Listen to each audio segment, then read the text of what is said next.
Welcome everyone to Awesome Truth, a wrestling book club. I'm your host, Steve Semino, and with me as always is my co-host, Walt Schwenk. Hey, Walters. Hello, Steven. How's it going? My friends, it is going very well. We are back on Awesome Truth, Walt, and we are doing another watch-along. It's time to talk about Money in the Bank. It's time to talk about maybe the biggest WWE main roster match of the last 20 years, 15 years, something like that. Would you agree? I would agree. On the short list, right? No doubt about that. It's pretty memorable in a stretch of WWE run that is pretty unmemorable for many reasons, but yes, we were just before we were coming on, we were just talking about our research and, you know, looking up the pay-per-view surrounding this match, and this is a dark period, but as happens so often with WWE, something sort of organically emerged in this stretch, and they ran with it, at least sort of, kind of, but this is, you know, this is all we need. Like, even if it didn't work out from here and it was a tumultuous thing and it's a mess to this day, this match stands alone. This is something super exciting. Of course, I'm talking about CM Punk, John Cena at Money in the Bank 2011.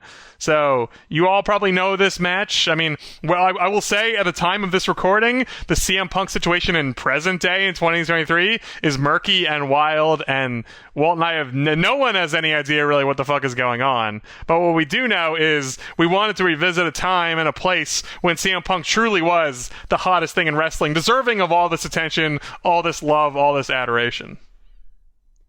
yeah, then she's certainly now the headlines, and we thought about For being the pissiest baby, which is sure, not good for wrestling. No, no, certainly not. It's wrestling. But he's in the headlines a lot now, and we were thinking, like, what is a good June pay-per-view, July like event or match with Money in the Bank sort of around the corner, coming up in 2023. Right, and like just summer, like non-SummerSlam, early summer stuff, and it's like, well, with Punk in the headlines, this makes it a great time to revisit this classic. We could do some crappy ladder match from one of the various Money in the Bank pay-per-views, you know, which is usually around this time of year, or we can do this no-nonsense 5-star classic, you know? And I was like, well, let's do the 5-star. Plus, This is a 30-plus minute match with a ton of fun context and back and forth, and just one of the hottest crowds you're ever going to see. So, I mean, it's sort of a no-brainer, right? I mean, once we remembered this match, it was pretty hard to think of a better alternative. Well, hunker down, because this is a bit of a long one, but if you're watching on Peacock along with us, it's at 2 hours, 3 minutes, and 4 seconds is where we're starting. So 2, 3, 4, and we're basically coming in right at the intros. So as long as you can sync it up to the intros, you're in good shape. Are you ready, Walt? Let's do it. All right, countdown: 3, 2, 1, Punk. And of course he comes out first, which is, he's not the champ, so he should, but just is so great. And he comes out to, I believe, this is the last time he probably ever came out to not Cult of Personality. This is the last, I think it's called Kill Switch. Yeah, which people really like, right? There's people out there who love this song, I think. I low-key, I kind of like the Screamo track more than Cult of Personality. Well, Cult of Personality, I remember when he first started using that, I was like, this rules. Like, what a great song, a real song, you know? And now it's just, it's as on the nose as can be. And also I've heard it 8 million times, and so the initial allure has faded. Yeah.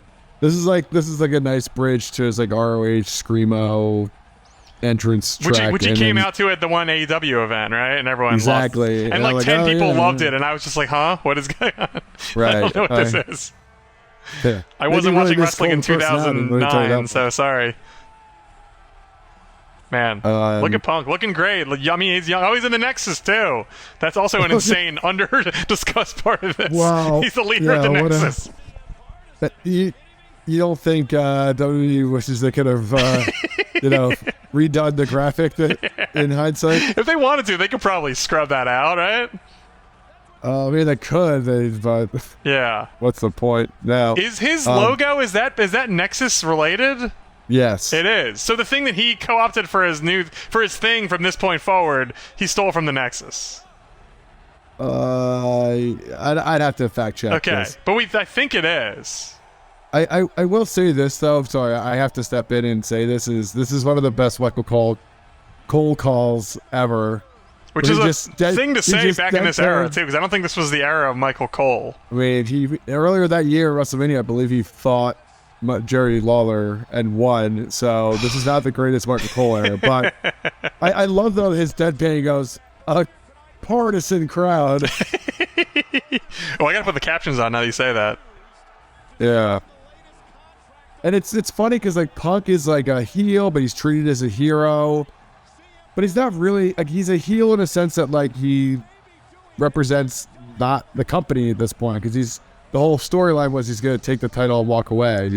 And the pipe bomb, which we have to talk about. You all know what that is, presumably, if you're listening to the show. Happened in June, so about 2 or 3 weeks before this, and it's been mythologized to death. But it was at the moment truly a fun, shocking thing. Sort of like we said in the era where they weren't doing fun or shocking things or having good wrestling matches. Yeah, right. The Cena R-Truth tables match that preceded the pipe bomb. Is that what it was? Raw. Yeah. Wow. It's like, I mean, I love R-Truth, but perhaps he shouldn't have been in the title, contention. The pipe bomb really was just like a program. This is the start of the Cena Punk program. Yeah. But then turned into like like mythical proportions. Yep. Probably on just to where it's at right now. I would say it's not that big of a deal, but it was cool and fun at the time. It got me watching. This is right about when I moved in with you in 2011, and we were watching wrestling. You were still watching, and I got back into it because I was like, I think I moved in right after the pipe bomb, and you were like, hey, there's like wrestling is kind of good again ish. Yeah, I remember I watched this live. I presume we watched it together because I just moved in. I remember at the time too. We paid $60. We probably split it. No, I mean the pipe bomb. I watched. Oh, the pipe bomb you watched live. Okay, I was not there yet, so I just missed that. And I was just, I was like pretty much out. Like at that point, like I almost like this, for better or for worse, this pipe bomb thing sucked me back into wrestling again. And I'm like, all right, this is actually like interesting. I don't know where this is going, but yeah, which is great. That alone, like even if like I said, if this is a little overblown at this point, the fact that it got fans to keep watching is a win in and of itself. So this is probably like the last big storyline this company's ever really pulled off like this. To this, well, yeah, I mean, I guess. There was the Bryan thing with Mania was pretty good. Yeah, but they butchered that, though. Like, they fucked that up. Well, they butcher this, too. This gets fucked up right away after this. So, if you're counting, if you're saying these 3 weeks here are, like, immaculate, that might be true. But they instantly mess it up after this, so... It did launch Punk into, like, a superstardom that, like... He's just... Yeah, like, he there was no going back at that point. Like, he was main event no matter what. Also, Cena's getting the shit booed at him. Yeah. And playing it, Punk doing the little glass. In my memory, Cena does this, like, knows his role in this really well. Like, it's not like he's just there. Like, he's such a good opponent for Punk in this circumstance. Like, he's the only opponent, that would make sense in this storyline. Like, he deserves a lot of credit for even at the very least for existing. Like, he does a great job. Yeah, he was the perfect foil for Punk. Because at this point everyone was getting kind of bored of him, but he still was unquestionably a huge star and, like, deserved every accolade. But that Punk, becomes this sort of counterculture opposition for a second, and it, there hadn't been a foil for Cena besides Orton in, like, for a while.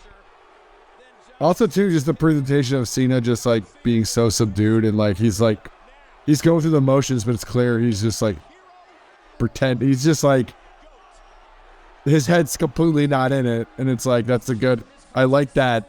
That way to present himself. As it's like that. It'd be like LeBron James going nuts and like a visitor's like, or like Joel Embiid doing crotch chops and like. Yeah, well, you mean he's not preening or doing anything cool. He's just like he's business. Yeah. Which is what Cena would do. Like that's anything else would be strange. He's doing a great job. Yeah. It'd be weird if he was like being a jerk. That's not. Right. Or if he's like had his big smile on his face and he's talking to the camera. It's Some like, of y'all no, like me, some of y'all, yeah. If he did any of that spiel, that would be a mess. Like, it's just clear he's going to get booed tonight, so let's not even pretend like he won't. Which we should say, talking about whether this is, the best thing they've done, not whatever. Like they respond so well when they're sort of backed into a corner and have to accept the reality of the situation. So like the pivot, like they clearly didn't know the pipe bomb was going to turn into this. And then 4 weeks later, they're running with it perfectly, Like when sometimes in those scenarios when they have to just act quickly, they end up doing the best job more often than not, It's so weird about WWE and about Vince and how they used to do business, because you think that the planning would be good, but planning is a nightmare for them. And instead, when they have to be reactionary, a lot of times they pull it off. Yeah, it's so, but then you give them another week and then they blow it. Yeah, yes. Blow it. But a transcendent night is valuable as hell. Like sort of like you were hinting at. Like this is whatever happened. Like we had to look up what happens next. Like you were very encyclopedic on what happens next, but we had to look up, and it's so stupid. But I don't remember it. All I mostly remember, bits and pieces. I remember Nash appearing. I remember H getting involved, Del Rio getting involved, like all this dumb stuff. But mostly what I remember is this, which is I'm happy about that because this is all I should remember. I love how their big idea of like, oh man, how are we gonna get the title off Punk but like not lose his heat? Like let's bring Kevin Nash in. Yeah, Kevin Nash, CM Punk's biggest enemy. Like, what? We should say he told CM Punk to hit the shower, take a shower, hit the weights, and get a clue. Right, so that was worth whatever he got paid to come back. It was worth every penny. I still say that to friends I haven't seen in a decade plus, and they, without a beat, could finish that. And also friends who don't watch wrestling never have watched wrestling. The good thing is, take a shower, hit the weights, get a clue. Yeah, there's enough people. Like I believe there's a couple clips of it online. Like there's people out there who remember it like you do too. So that's great. It's like if you need to send it to somebody in a pinch, you can find like the 12-second clip on YouTube or on like Yarn or whatever, and then you can say, "Hey, CM Punk said this," or Kevin Nash said this in 2011, and they're like, "Great." I still don't get it. But yeah, I thought I was the only one who I heard this. I'm like, this is amazing. I don't know if they love it the same way you do, but people have called it out at least as worthy of remembering, because it is such a great. I mean, Nash is so good on the mic sometimes, like not always, but at those like weird, sayings, Nash always had a couple of those to pull out of his ass. Yeah, I don't want to hear Nash talk for 20 minutes necessarily, but he was good at sound bites. I love how you're supposed to take a shower first, then hit the weights. Yeah, and then get a clue. Was the shower park as Punk is like stinky and like he's dirty, like greasy, yeah. And to get the hit the weights part is because obviously he can they mentioned this. The CM Punk was like cosplaying as like a Chicago like mafia guy for Cena's entrance like 10 years before. Oh, that's when Mania was in Chicago, right? Yeah. Wow. They just mentioned it. That's good for them. That's a thing they also would not do typically is mention stuff like that. Yeah. This is a weird time. Like they're clearly stealing an ROH angle from like the Summer of Punk angle, but they're acknowledging that he could go to another company. Like they referenced that. Like that for some reason Vince was down with acknowledging outside entities, which I don't think they would ever do otherwise in 2011. So I wonder why he listened to Punk about this. I'm sure I've heard someone must have mentioned that somewhere in the millions of podcasts I've listened to about wrestling, but I don't recall exactly why Vince went with this angle of all angles. Yeah, it seems like it's not his like typical cup of tea. You wouldn't think.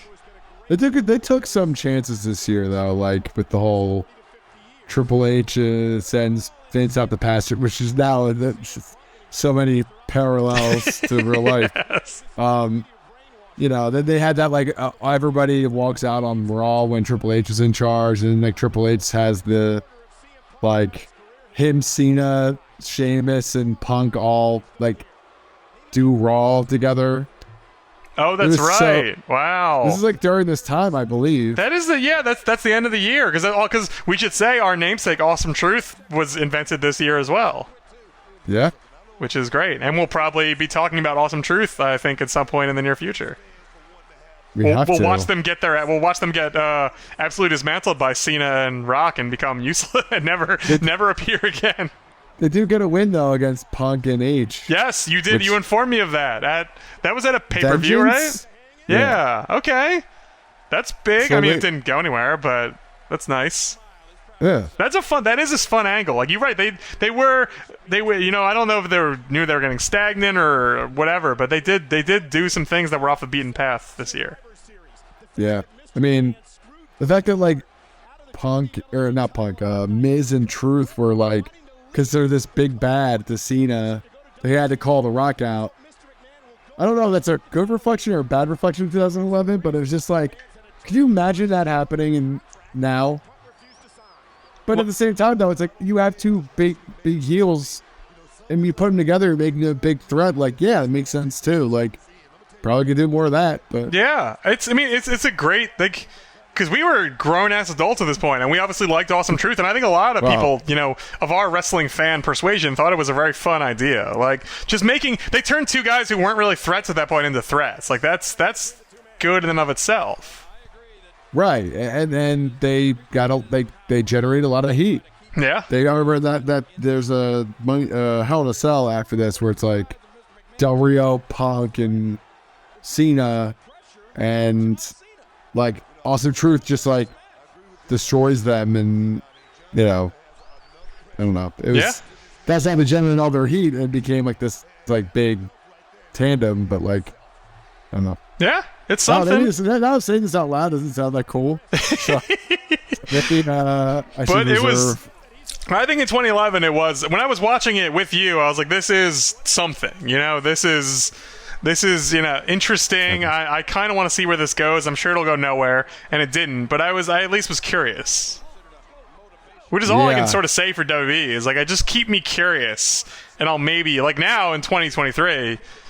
Even if I'm curious, I'm not watching the show. But I guess back then I was young enough and naive enough to be like, well, maybe, who knows? Like, you gotta watch and see what they do, and then, you know, they would never do it. Yeah, I don't feel like I'm missing a whole lot between now and SummerSlam. No, I don't think you are in the least. So I remember this match. This was pre Cena getting his working boots on, you know? Like, there was a period after this where Cena starts really, he has that US Open Challenge and starts having like really good matches. This is obviously a 5-star match, and Cena does a great job. Like, it was not, he was super pinned at that point, I remember, as like 6 moves, and here he does a whole bunch of stuff. It sort of presages what's to come. Yeah, I mean, definitely his greatest match. I mean, yes, for sure. I mean, you probably put him versus The Rock up there too, but like, but that was just, I mean, this is the heat for that. I mean, that is a big match. Like, we were talking about, is this the biggest match? And I think you'd have to rank this under at least the first Rock Cena in terms of impact. I mean, we've talked about some previous episodes, you know, how big that match is. But I think certainly in terms of interest in the Smarky community and, you know, and an impact on the business from a creative standpoint for the next decade plus, this is probably, I would say, bigger than Rock Cena, which is just like a spectacle. This you know, this set the stage for so much more of both these guys' careers to come and people around them in their orbit. I mean, part of me also believes too, where it's like they never really had this hope for Punk, like. Even though, like, it's like, well, you know, they went with a storyline, the Summer Punk thing. They were clearly never going to not re-sign him. You go that way. But at the same time, though, it's like their whole plan was to get to Cena Rock. Like, this whole 3-year storyline with them across 3 WrestleManias is like, this is where we're going. This has to be just killing time to a certain extent, right? But then it ends up becoming like more popular than in some ways than like anything Cena's doing. Yeah. Like Punk became more popular. I mean, I don't want to say more popular. That's a little subjective. But what I would say is like, you know, he became a clear, you know, top guy number 2. Yeah. Which is pretty good. There's no shame in. But that was the biggest gripe he had, though, was that he was a champion for like a year plus and never main evented. Now we're getting into like why Phil's a pissy baby, you know? It's like, though he's not.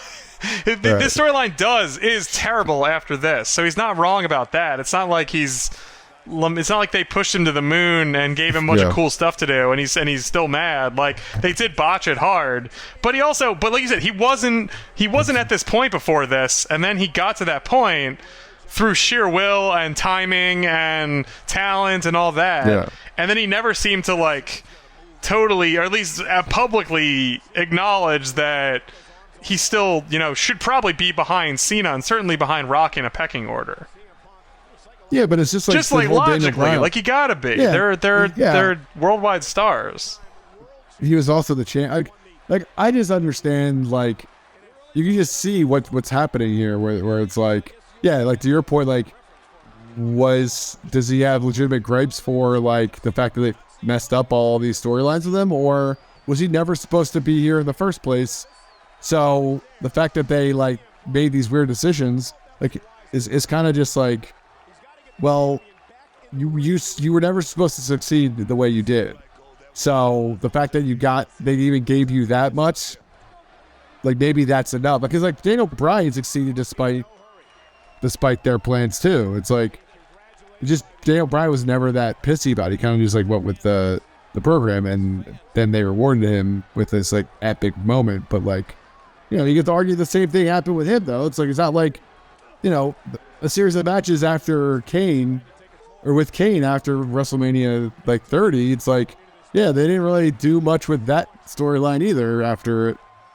But the thing about Bryan, which I think is a very interesting parallel in that sense, because and Bryan got injured too, so that changed the trajectory. Who knows what would have happened? But that Kane thing was certainly going to be a letdown, to say the least, and was terrible. And nothing cools down a guy more than running into Kane. So that was a total mess. But I would say Bryan, like you said, never got pissy about it, and every chance they had to give Bryan something to do later, they took. Like the Kofi thing was huge. That IC title thing was interesting. Like he got hurt again, I think, then after that, but he had he won that. Like they gave him stuff to do at a pretty high profile after that. So it's like, I don't always agree with the wrestling logic that there's ebbs and flows, peaks and valleys, and you got to just sometimes you cool down and you got to go on the shelf for 3 months and then we'll bring you back. I don't think it always has. I think that's just an excuse for incompetence and bad storytelling a lot of the time. Sure. But at the same time, I do it when you do. They do sort of, if you do cool down, even if it's not your fault, it's Vince's fault or someone else's fault, they do sort of have to shuffle you to the side for a second. Like once it sucks that they messed you up in the first place, but I do get that then you do need to reset and figure something else out. And Bryan, I think because he seems like a better soldier, it seems like he got a lot of those chances that I think if Punk had been less of a jerk to deal with, I think he would have had those moments eventually. But I also get why he didn't want to be needlessly patient. There's so many sides to these Punk stories. Like he's such a complex asshole that like there's it's so hard to just like take his side. He is a complex asshole, and he's dealing with a series of other complex assholes throughout the wrestling industry. So yeah, I mean, but I guess ultimately my point though is like, I don't know if like they were ever gonna just go with him, or he was just like kind of was like the wrong place at the wrong time with like his entire title run here happens during the Cena Rock rivalry, and if you're Vince McMahon, you're never gonna put anything else on last other than Cena Rock, and he was just like collateral damage to this like epic storyline. But like, sorry, I mean, if Daniel Bryan got uber popular during that time, do you think they would have changed course then? Like the answer's probably not. Yeah, well, Vince clearly didn't want Batista Orton. That was an easy pivot to make. Yes, but Batista, I mean, like, but it is interesting. The Batista thing, he's no Rock, but like, when Batista came back, that was a big deal too. And then the fans just when The Rock came back and around this time, everyone lost their minds. There was no way, like you said, there was no way Rock wasn't top dog. When Batista came back, that was a weird, like I think they did realize like, whoa, this was supposed to be a big deal, but whoopsie doopsies. Like this is just not, the fans do not want to see Dave right now. Yeah. But the plan was to run with Batista in a Rock-esque capacity, Jeez, Cena definitely looks like he messed up his knee there. Do you think this is a real injury? I think he's I think it's a work. I think he's selling it well though. Yeah, well, but for a crossbody, you're not supposed to be holding your knee. Yeah, I think they just are whipping up some. I think it's just the odds are against John, right? Yeah, that's and true. like it makes God, Punk like because Punk is spot. Cena was so Superman-y at this point. That was pretty great. Cena is still like Punk looks good. Like Punk, I mean, he's definitely not. He's never defined, but he looks pretty good. It's funny. It's like that one spot that Ric Flair used to tease all the time. Oh, I'm gonna suplex you to the outside of the ring. It's like they just go and do it. Yeah. It's like, oh, that was really painful. No wonder why I was such a game to like stop. There's a reason why it was in the 80s. It was just a thing you tease and not do. Yeah. Oh shit! They actually did it. Yeah. Oh my god, that was worse than I ever expected. And Funk's probably in immense pain. Yeah, I don't know how you land right on that for that one. I cannot imagine landing on the floor. Although there's a pad, but yeah, it's very high. Unclear if that pad is thicker or more comfortable than the, slim pad on the ring. Yeah. So maybe it's all. I know the ring is a mess too, though. So I honestly don't know how much. I think it might be like 10% worse than the ring, but still, that's not good. Oh boy, Cena's doing his stuff. The lazy fisherman's. Yeah.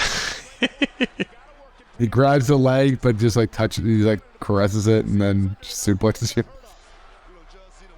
So the rest of this card we can talk about while this match is still going a little slow. This is a wild era for WWE. Like there's a ton of guys on this roster. A lot of them didn't turn out to be nothing. There's a SmackDown Money in the Bank match that includes Heath Slater, Justin Gabriel, Sin Cara, Wade Barrett. So you're like, okay, there's some scrubs, and a lot of them are Nexus leftovers. But there's also Bryan, there's Daniel Bryan, there's Cody Rhodes, there's Kane, love him or hate him, he still is a big deal. There's Sheamus. Later on, there's Kofi, there's Miz, there's Truth, there's Ray, there's Del Rio, who was a big deal, and Christian was still around. So, like, it wasn't a great roster at the time, but a lot of those guys have gone on to become, like, genuine Hall of Fame all-time talents. So, they had something. Like, they had a deep bench of talented guys who maybe just hadn't found their total calling just yet. Lol, this is Nexus time. Yes, it's so much. Just figuring out, again, another angle that was very hot, and then they're like, okay, what do we do now? And they botched it to death. Yeah. Yeah, it's just so funny that like Punk was like technically part of Nexus at this point. And then why? Like, what's the storyline there? Why was he in Nexus? Because he was a cult leader before this, and then Nexus needed a new leader, and Mason Ryan needed a new leader, and like specifically Mason Ryan. Remember the Core? Which is like with two Nexus R's, right? The SmackDown? Core. Yeah, with Ezekiel Jackson. Ezekiel Jackson. So anyway, so he was like the new Nexus leader. Ezekiel Jackson and Mason Ryan, I will say, are two very large human beings. Sure. So they had that. I can see why Vince was into them. Jobs. Yeah. But yeah, but they completely forgot about like Nexus completely died once they're like, oh wait, we have someone with Punk and we don't have to put him in this shitty group. Yeah. Great. Let's just Nexus get involved? I don't believe they can even get involved in this match, do they? No. So he's the leader of the group that doesn't even get involved in their leader's match. They don't even pretend that like Nexus is still a thing at this point. Yeah. It's like Punk is just Punk now. Yeah, which is good. Again, it's a smart, quick little adjustment on their part, but it is ridiculous. Yeah. That a month ago, he probably was doing a bunch of Nexus-related things. They just didn't tell Creative Services, though, that Punk was not to be associated with Nexus anymore. Yeah. So they're like, oh, shit, the graphic is updated. No, the graphic. And we can never... Sure, don't worry, this match won't be that big of a deal. Surely no one will watch it and... Ooh, that was a weird thing. Yeah. Not the most graceful. God, these two really could go, though. Yeah, they're both... And neither one is someone that I would necessarily think of as a worker, you know? Like, they have their moments, but Cena's obviously is just the biggest name and a big guy. And then Punk is more of like a story kind of guy, you know? Like, Punk we'll tell you an in-ring story, and we'll get you there with a lot of enthusiasm and be good on the mic, but... Oh, do you remember what happens here? Yeah. Oh. Some of the first few times where, like, someone actually, like, breaks that up. Yeah, that's a bit... I'm not gonna let you fucking just, like, wave your fingers in front of my face. No, it's a very good thing. That's a great like call for Punk to do that too. Like, smart. Yeah, he looks. Man, he's working his ass off here. Yeah, this is Super Bowl. Yeah, it just so happened to. It's just too bad it wasn't WrestleMania and happened at Money in the Bank. But better Money in the Bank than like Vengeance, though. You know. Sure. Or the other dog shit pay-per-views of 2011. Like, this is only the second Money in the Bank too. So like this sort of established. This was barely a show at this point. Like it was, and it has now basically. I would say it's sort of the fifth. You know, people have said that it's like the fifth ranked show of the year, right? There's the big four, and then there's Money in the Bank. Yeah, I'd say so. So that's pretty good. Like and I would say this match, and you know, and the enduringness of the gimmick in general, of the gimmick match, certainly have helped. But that sort of made this into a thing that people cared about. Inadvertently, this has nothing to do with Money in the Bank. This match, just, like you said, it was timing. Any event that has like a, you know, like it's like a mini Royal Rumble in a sense that it's like telegraphing who they're going to go with in the short to near. You're almost guaranteed that there will be consequences from this pay-per-view, you know? Right, yeah. Which is so unlike, certainly the In Your Houses, but, you know, often Survivor Series, like why does Survivor Series matter half the time? It matters less now than than ever before. God. I will say, spoiler alert. Whoa. That was not as clean, but still. Right on his ass. Spoiler alert for everyone. This is coming out, fortunately, well after the movie, so I imagine anyone who wanted to see it has already seen it. In the movie Fast 10, John Cena attitude adjustments someone through the floor. Whoa. Spoiler. Well, I don't think you're going to see it, and I want, you know, but you should know that happens in the movie, so. Well, considering you told me... Whatever you do not see this movie last night. and I stand by that. But that is the best. That is genuinely possibly the best part of the movie. Yeah. I laughed really hard. Other people in the theater didn't seem to maybe get that. That's John Cena's finishing move. But it was just ridiculous. It's always fun, like because Rock used to do rock bottoms in movies. Like it's great that at this point in John Cena's career they let him do his finisher in a movie. Yeah. Although, ironically enough, instead of seeing a movie with John Cena and The Rock, I saw a movie with Dave Bautista instead. So. Oh, did you see Guardians? Yeah. Oh, that's good. We can talk about. Did you enjoy it? Yeah, A++. Wow, there you go. Okay, we talked about this last night, but not. This is we're revealing for the first time. My review was it was cute. There you go. It's good. It's a nice, solid movie. That was cute. Yeah, for the Marvel-ness of this point. I mean, this is not a Marvel podcast, but. Despite the fact that I've mentioned it a few times, my affiliation with Marvel a few times. That's true. But I'm glad you didn't see the John Cena movie. That's not. No. But you would have loved that scene. You would, and friend of the podcast, Chris Holcomb. That's when I would have cackled pretty hard at that. It's really good. He's just beating people up. Like he's being big John Cena. He looks huge in it too. So I don't know what happened between then and Mania to get him back to small size. He was still big at WrestleMania. I know, but he just didn't look. He looks like he's trying to be more of like he's in like a comedy or a drama or something where he's trying to look like a normal man. He could never. It would have to take years of atrophy just to get to someone to look like a regular wrestler. Ooh, damn! That's a real knee to that face. I was gonna say that earlier when we saw it. It's like, God, I don't know how hard you slap your. You just have to you have to take that to the chin. Yeah. Does Cena give him some receipts, or is that part of the match? I don't know, but it's funny though that there's a few stiff shots here at Punk during this match, and I don't think Cena's ever been accused of being stiff in the ring. Not that I've ever heard of, too. And his moves don't lend themselves to that anyway. And so, he's not that kind of worker. So, but Punk is the one who was the recipient of many, many stiff shots from, what's his name?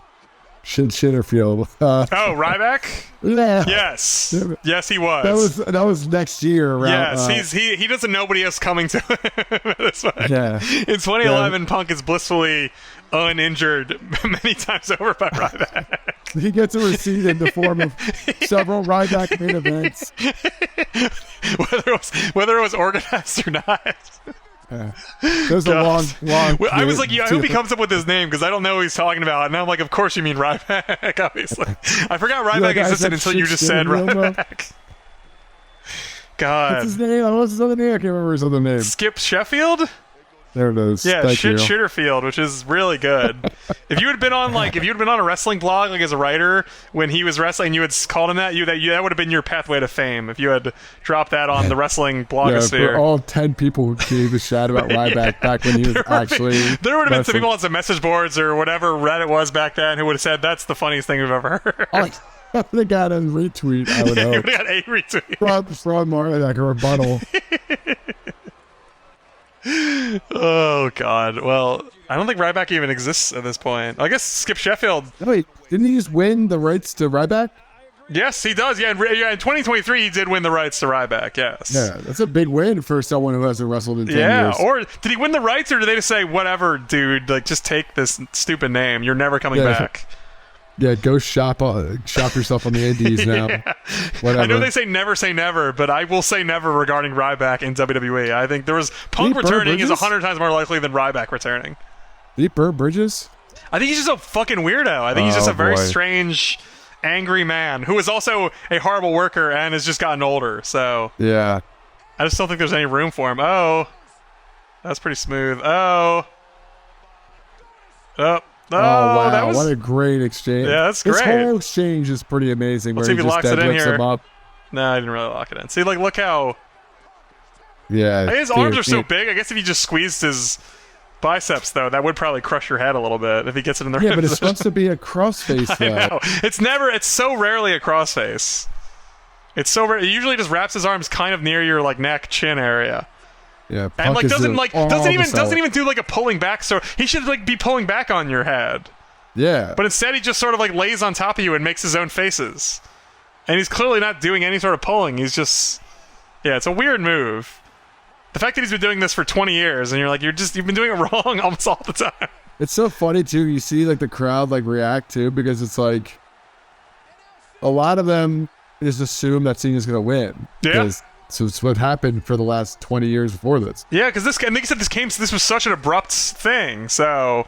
Like no one like there's like a not insubstantial percent chance that Cena walks away with the belt here. You know what I mean? Very much so. I imagine back then I thought that was going to happen too. Yeah, should have just said at least 50%. I'll just say that. Yeah. It was certainly not a foregone conclusion that Punk was just going to, even though that makes more sense if Punk wins, but yeah. And I imagine no one was doing this at this point either, right? Kicking out of this? Yeah. Now people Not do it all people. the time, but I imagine in 2011 that was like Super Cena. Yeah. Maybe someone else had, but I don't think it was.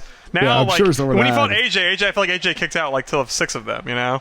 Same with Owens, probably. Yeah, Owens kicks out like all these guys who aren't even, top guys. Like when Lesnar does it, of course. That? Cena, AJ. What a great rivalry that was. Yeah, it was really too. good. It's great. That's like hot. That's those are probably Cena's best matches, not with Punk, right? Yeah. Him and AJ were a great duo.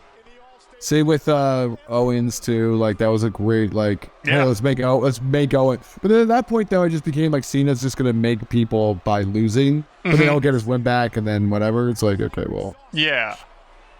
It was good. It was always he would always give you one, and then like you said, he would get one, and sometimes he would even get 2. I hate this move. Why does he... the stupid butt leg move? Oh well, there you go. He botched it, but yeah. Just Cena falls on his ass. What's the best case scenario? You do like a stupid leg drop that hurts your coccyx? Yeah. Phil's getting fired up. This crowd, the entire match has just been chanting. Yeah. This might be the greatest crowd. They look so pumped. Like you can just feel how pumped they are. Yeah. And there's just one Cena guy in the front who's probably getting so much shit. Oh my god, yeah. Good for him for representing his guy, but the very bold move with this type of crowd. Yeah. Oh boy. I thought Vince came out for more of this, I will say. In my memory, Vince came out halfway through, but he has not even emerged yet. Yeah, I was just saying, I didn't think this match was this long, but they go for a long time. It's a 33-minute match.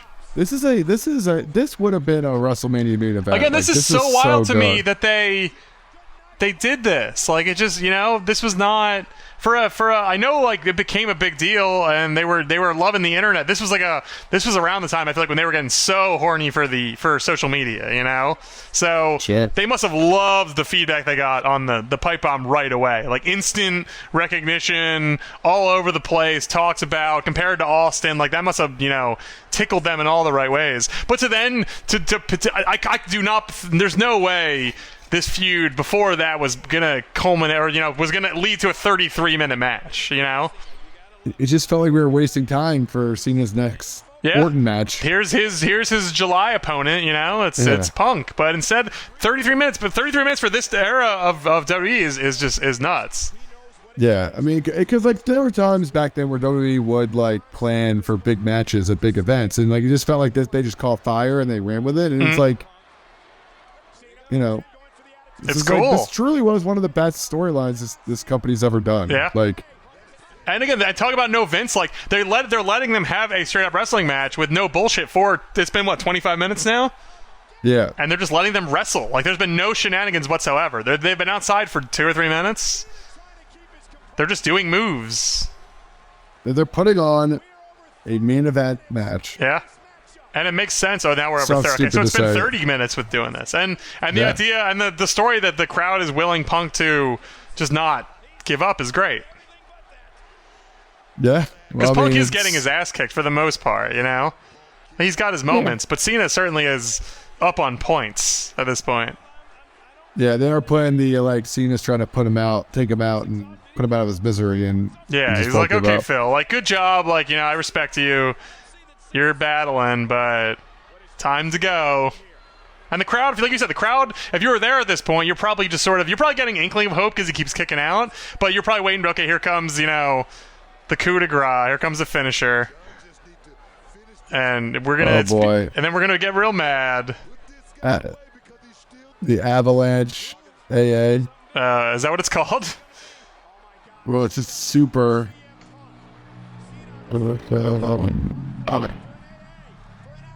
God, they're so not secure on that top rope. Dude, Cena's holding on for dear life. Oh, God. So Vince comes out and then the match just ends, I guess. Well, I remember what happens at the end. I don't remember this at all. So you do a little... Oh. I don't think Punk's doing that anymore. No, he'd probably break his foot. I don't think Punk's doing much of it. I wouldn't be surprised if we don't see Punk do much of anything ever again at this point. Yeah. Oh, Phil. That's what a shame. His Saturday night show might go away. Oh, there he goes. That's great. That's a great idea, too. Here we go.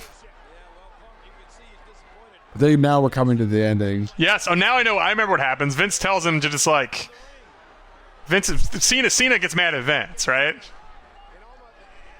Yeah. Because Cena doesn't want to stop. Cena never quits. Well, he has integrity. He does. Sure does. No, it's Kurt Angle. He has character. Well, he has something. He has honor. He has honor, yes. And he never surrenders. Isn't that one of his things? Yeah, he never gives up. Mm-hmm. Didn't they do... Oh, here he comes. Oh, Laurinaitis is with him. Hey, people power. Yeah, also, the birth of people power came from all this, too. Yeah, that's right. Another big early 2000s exclusive thing. that was beloved by all and went great. Yep, no notes.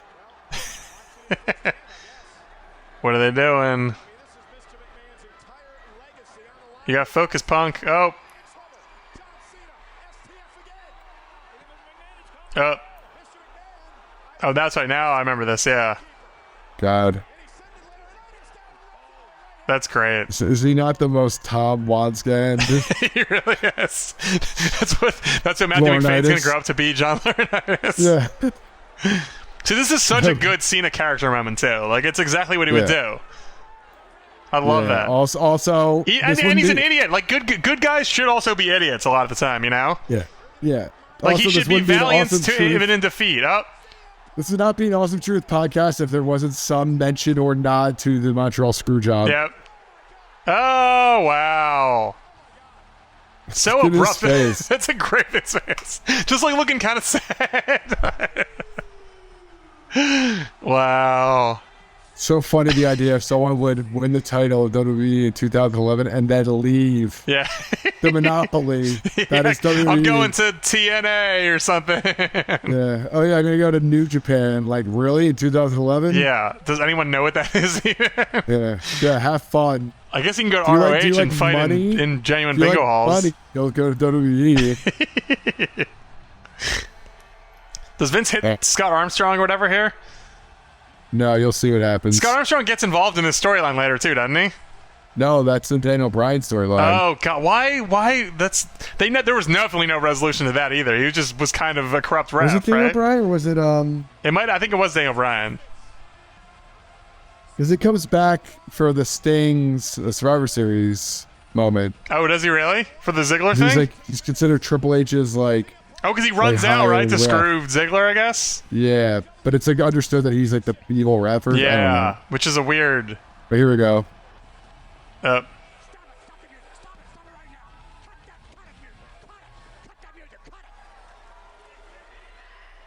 don't remember. I didn't know this happened. Yeah. I'll burn out. Oh, this is great. I love this. Vince, they never do something this direct with Vince being in charge, too. This is great. Oh, God. Look at the podium. Wow. That's so stupid. There's, like you said, there's so many dumb things going on at the exact same time. You just never see Vince do something this, like, knee-jerk and direct, you know, where he's like, you get out of here, and you do this, like, and Dora's running so hard. Oh, my God. Oh, that just eats a kick. Yeah. I love when Lesnar, like, someone tried to cash in on him and he just took the briefcase and threw it 100 feet in the air. He's like, yeah, well, you can't cash it in if you don't have the briefcase. The rules and of you rules. don't have the briefcase by throwing it into the atmosphere. That is really great. Oh, there's the iconic image. This is Vince is a little like God. Vince is a really good actor for that kind of stuff too. You know.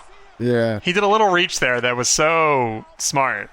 WWE had the patience of about 7 days before they decided to bring him back. Yeah, he misses what? He misses a Raw and a SmackDown, probably.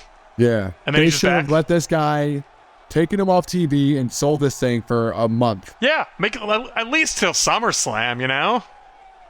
Yeah, I don't know. They could not. They couldn't help themselves. And like you said, too, there's a minor, not like I give them a little bit of excuse because I'm sure they didn't notice, but they knew it was happening enough to do this, you know. So, and then when something like this happens, you got to run with it. Like they have until Rumble to really do whatever they want. If they're worried about Rock Cena, they have so much time before they have to worry about actually doing anything with there. And also that sells itself. You don't need to worry about that. You're not taking anything away from it. Yeah, it's such a huge botch on their part, but at the same time, the weird thing about WWE, like if you give them shit for the things they mess up, which as we just did a lot, and as everybody does, you got to give them credit when they do it right. Like it's the same company, like you said, 7 days later messes this all up, but here they put this show on and they had one of the best matches and best little angles of all time. So yeah, they made that happen. And that's why they were awarded 1 5-star match in 24 year. Yeah. I mean, according to Dave Meltzer. From Michaels Taker at Bad Blood when Kane debuted to this match there was no 5-star matches by Dave Meltzer for WWE. Or main roster. Main roster, correct. Well, there was none. No, there was literally none. No, you're right. Sorry. Yes. But after this, there were a bunch of NXT ones, and then the next one wasn't until Cody, Seth, Hell in a Cell. It's just insane, but I guess... And now there's been a whole bunch, because now, Dave is in his wisdom. Dave's just giving out 5 stars, but yeah, but also H is, put on a few decent matches this Mania. So. Yeah, we like H now, even though we don't know if H is still in charge. But yeah, unclear. But like you said, this was, in certainly a dark period where wrestling did not matter, like literal wrestling in the ring. This was a real brief, bright light, and I think this is as good as advertised. I think it deserves every bit of it. Like. It's clean, it's straightforward, it's exciting, the crowd is juiced, like it has all the elements you want from a good match.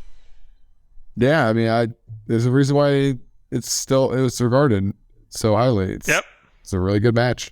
And it deserves every second of it. And we're a bit ahead of schedule. Maybe this year's Money in the Bank will be good. It definitely will not be this good. So they will not be recapturing these heights. But we wanted to build some little enthusiasm. Like it was a great excuse to talk about, Punk Cena. And again, like you said, Punk's in the news. We'll never see this kind of Punk ever again. Age reasons, pissy reasons, all across the board. It's never going to be this good. So, but for a while there, for a brief shining period, CM Punk was as good as he thinks he is. And it was pretty great. Yeah, maybe we'll see him recreate this magic on Saturday nights for Collision. From 6 to 8 p.m. or whatever, that time we all love to watch wrestling now. Superstation to hours. God. We'll see about that. But for now, I hope you enjoyed this latest watch-along. If you want to hear more watch-alongs, we've done a whole bunch. They're all available in our archives. awesometruth.libsyn.com. If you want new episodes and old, you can subscribe to us on all the podcast places. Apple Podcasts, Spotify, Stitcher, everywhere. We are there. And you can follow us on Twitter and Instagram at awesometruthpod.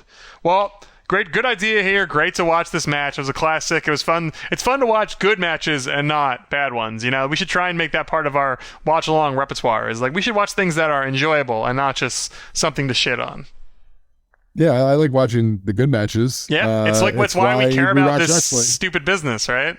Yeah, exactly, because of match quality and storytelling. Yes. And this one had both. That's right. That's exactly right. Well, thank you all so much for listening. And remember, the truth will set you free.